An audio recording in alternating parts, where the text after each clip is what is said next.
Assalamualaikum warahmatullahi wabarakatuh. Perkenalkan, nama saya Siti Jatsia dengan nomor NPM 201222004. Di sini saya akan memaparkan materi pembelajaran tentang probabilitas untuk memenuhi tugas evaluasi tengah semester mata kuliah probabilitas dan statistik. Apa sih probabilitas itu? Di sini terdapat sampel dan populasi. Yang pertama adalah sampel. Sampel adalah pengukuran menggunakan sampel disebut statistik.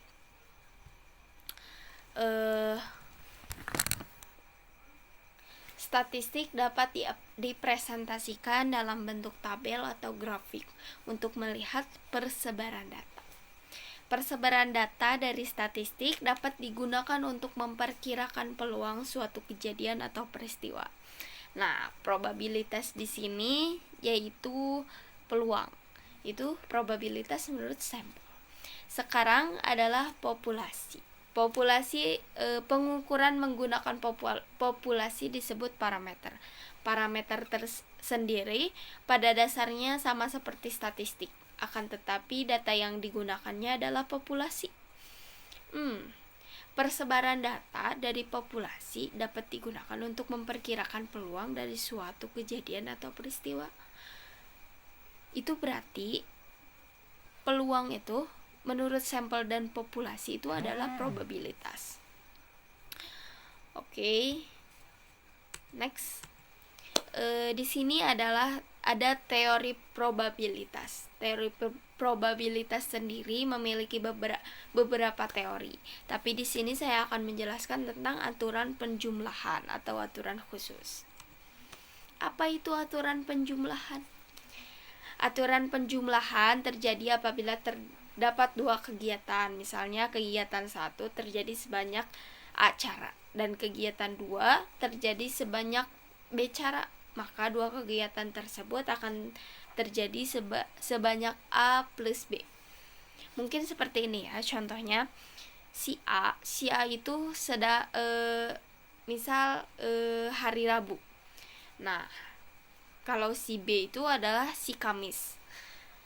Si A itu sekarang itu lagi di sekolah. Nah, dan sedangkan si B itu sedang di rumah.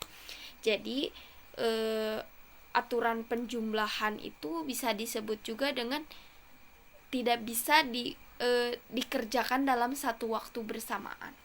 Itu adalah aturan penjumlahan. Nah, di sini ada aturan penjumlahan menggunakan OR. Apa itu? Bagaimana itu?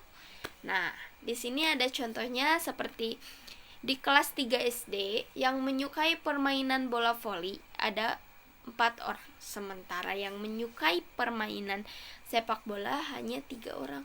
Jadi berapakah probabilitas antara pemain bola voli OR bola sepak bola? Nah, untuk jika dua buah kejadian adalah kejadian saling lepas, maka penjumlahan dapat dilakukan menggunakan fungsi OR ya. Jadi harus menggunakan OR ya kalau kayak gini. Nah, di sini untuk penghitungannya sendiri, jadi si 4 ditambah 3 sama dengan 7.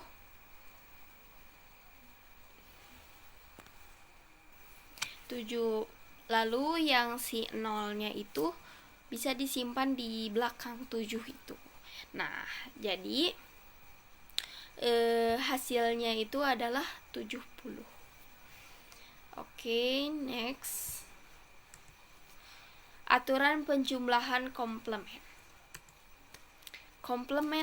Komplement dari sebuah kejadian A adalah himpunan semua kejadian yang bukan A. Peluang dari sebuah kejadian dan komplementnya selalu berjumlah 1. Sebuah kejadian bisa terjadi atau tidak terjadi. Itu teh gimana maksudnya teh? Nah, contohnya seperti ini.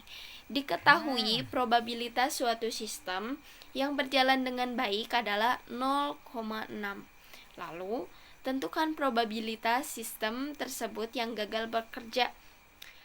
Di sini ada rumusnya, yaitu persamaan P dalam kurung A sama dengan 1 dikurangi yang tidak ada A. Nah, gimana tuh cara menghitungnya? Oke, mungkin seperti ini ya cara menghitungnya. Kayak yang si PA itu si rumusnya tadi ditulis lagi. Nah, lalu kita coba dengan 1 dikurang yang P dalam kurung strip A itu adalah kita isi dengan 0,6. P dalam kurung A sama dengan 1 dikurang 0,6 yaitu 4. Jadi 0,4. Itu adalah hasilnya. Oke, next. Terima kasih. Mungkin segitu saja pemaparan yang bisa saya jelaskan.